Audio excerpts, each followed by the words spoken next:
दोस्तों, क्या कभी आपने किसी मरने वाले को अचानक जिंदा होते अपनी आंखों से देखा है? नहीं ना।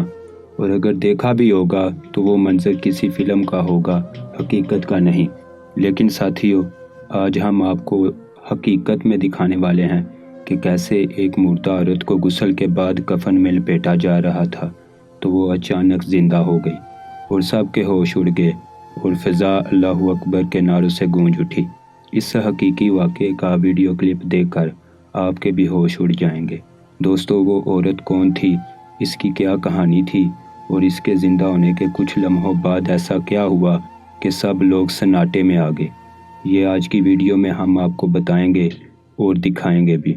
मगर ये सब जानने के लिए आपको हमारे साथ आखिर तक जुड़े रहना होगा, क्योंकि ऐसा अजीब नादर मंजर और वाक़या आपने पहले कभी नहीं देखा और ना सुना होगा।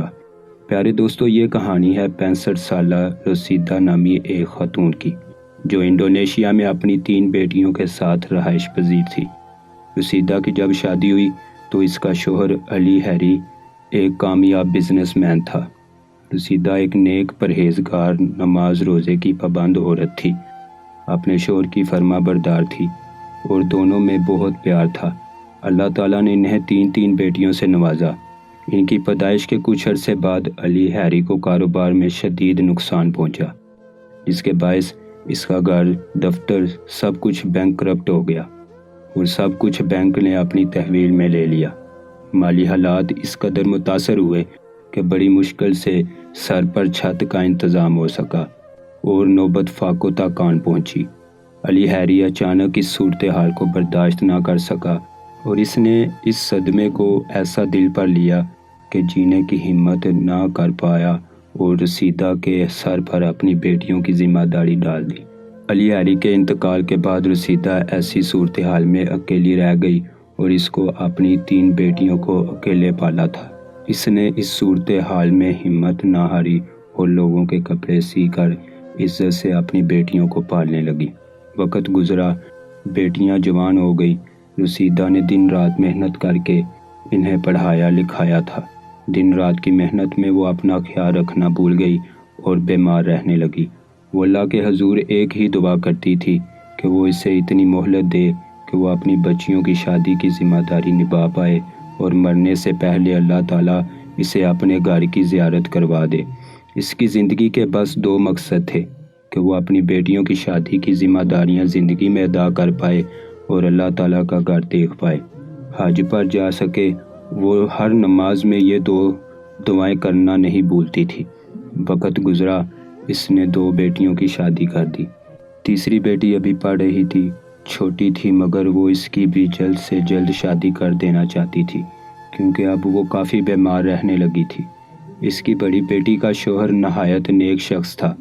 जब इसने सास की ख्वाहिश को अपनी बीवी की ज़बानी सुना तो तीसरी बेटी की बात अपने भाई से तय कर दी और सास को हज पर भेजने का इंतज़ाम भी कर दिया और तय पाया कि जब वो जद्दा हज अदा करके घर वापस आएंगी तो तीसरी बेटी की शादी का फ़र्ज़ अदा कर देगी। दोस्तों, रवां साल रसीदा हज पर गई।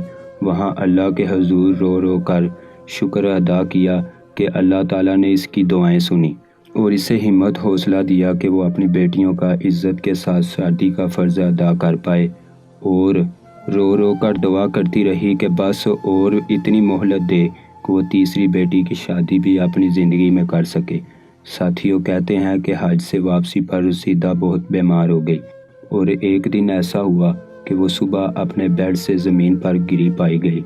छोटी बेटी ने जब ये देखा कि माँ ज़मीन पर गिरी है तो भागकर इसके पास पहुंची, लेकिन इसने देखा कि माँ के मुंह से झाग निकल रही है तो उसने फ़ौरन एम्बुलेंस बुलाई और रसीदा को लेकर फ़ौरन अस्पताल पहुंची। मगर साथियों, देर हो चुकी थी। डॉक्टरों ने मुआयने के बाद कहा कि रसीदा अब इस दुनिया में नहीं रही और फौत हो चुकी है। बेटियों के लिए खबर नाकाबिले यकीन और नाकाबिले बर्दाश्त थी। इनके लिए माँ और बाप दोनों रसीदा ही थे। बहरहाल दोस्तों, रसीदा की मैयत को घर लाया गया। मैयत को गुस्ल दिए जाने के बाद कफन लपेटने की रस्म अदा की जाने लगी। यहाँ दोस्तों, आपको एक बात बताते चलें कि इंडोनेशिया में एक मुस्लिम बरादरी ऐसी भी है جو عورت کو کپڑوں سمیت کفن لپیٹ کر دفناتے ہیں۔ یہ خاتون بھی اسی فرقے سے تعلق رکھتی تھی۔ بہرحال غسل کے بعد رسیدہ کی میت کو کفن میں لپیٹا جانے لگا تو ایسا حیرت ناک منظر دیکھنے کو ملا کہ جس کو دیکھ کر سب کی دھڑکنیں تھم گئیں۔ جب کفن لپیٹنے کے دوران اچانک رسیدہ نے اپنی آنکھیں کھول دی تو رسیدہ کی دھڑکن چلنے لگی اور اس کا جسم بھی حرکت میں آ گیا۔ یہ منظر دیکھ کر وہاں موجود سبھی خواتین کے ہوش اڑ گئے۔ پہلے تو سب کی چیخیں نکل گئیں، مگر جب بیٹیوں نے ماں کو زندہ پایا تو ماں سے خوشی سے لپٹ کر رونے لگیں۔ دوستو، بے شک یہ ایک اپنی نوعیت کا نادر واقعہ ہے اور ایسے واقعات سننے میں تو آتے ہیں لیکن دیکھنے میں نہیں۔ مگر دوستو، اتفاق رسیدہ کو کفن لپیٹتے ہوئے وہاں موجود ایک خاتون موبائل فون پر ویڈیو بنا رہی تھی اور تبھی یہ نادر منظر کیمرے میں ریکارڈ ہو گیا، جو آپ بھی اپنی اسکرین پر ملاحظہ کر سکتے ہیں۔ سبحان اللہ دوستو، بے شک زندگی اور موت اللہ تعالیٰ کے اختیار میں ہے۔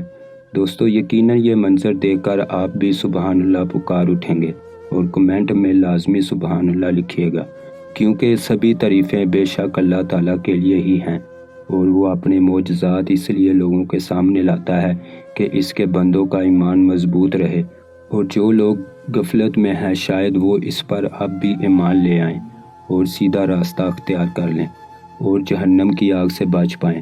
بے شک وہ رحیم ہے اور معاف کرنے والا ہے۔ دوستو، رسیدہ کی کہانی یہاں ختم نہیں ہوتی۔ رسیدہ کی یوں اچانک زندہ ہو جانے پر فوراً ڈاکٹرز کو بلایا گیا۔ انہوں نے رسیدہ کو فوراً آکسیجن لگائی۔ ڈاکٹرز بھی حیران تھے، وہ سر جوڑ کر بیٹھ گئے۔ ایسا کیسے ممکن ہے؟ جب وہ اچھے سے معائنہ کر چکے اور تحقیق کر چکے تو ڈاکٹرز نے اپنی غلطی کا اعتراف کرتے ہوئے بتایا کہ ان سے غلطی ہوئی۔ رسیدہ پر کیٹاپلیکس کا حملہ ہوا تھا، جس میں دل کی سرگرمیاں عارضی طور پر رک جاتی ہیں اور کچھ دیر کے بعد دل چل پڑتا ہے۔ یہ بے ہوشی کی یا سکتے کی ایک قسم ہوتی ہے، لیکن اس میں انسان کے زندہ اور مردہ ہونے کی پہچان کرنا ذرا مشکل ہوتی ہے۔ پیارے دوستو، رسیدہ جب مکمل ٹھیک ہو گئی تو ایک ہفتے بعد اپنی تیسری بیٹی کی شادی کی، اور حیرت کی بات یہ ہے کہ بیٹی کی شادی کے ٹھیک اگلے دن رسیدہ انتقال کر گئیں۔ ساتھیوں، ہاں، ہم آپ کے لیے ایک سوال چھوڑ جاتے ہیں کہ آپ کی نظر میں تو رسیدہ کو زندگی کی مہلت اللہ تعالیٰ نے اس کی دعا کے باعث عطا فرمائی، یا واقعی اس پر سکتے کی کیفیت تھی جسے ڈاکٹرز نے کیٹاپلیکس کا نام دیا؟ آپ کیا کہتے ہیں؟ یہ سب اتفاق تھا، اللہ تعالیٰ کا معجزہ؟ اپنی رائے ضرور دیجیے گا کہ آپ کیا سوچتے ہیں۔ ہم آپ کی رائے کی منتظر ہیں، اور ویڈیو کو لائک کرتے ہوئے اپنے دوستوں سے بھی اس نادر منظر کو شیئر کیجیے گا۔ اپنا خیال رکھیے گا اور ان کا بھی جن کا کوئی خیال نہیں رکھتا۔ اگلی ویڈیو میں آپ سے پھر ملاقات ہوگی، تب تک کے لیے اللہ نگہبان۔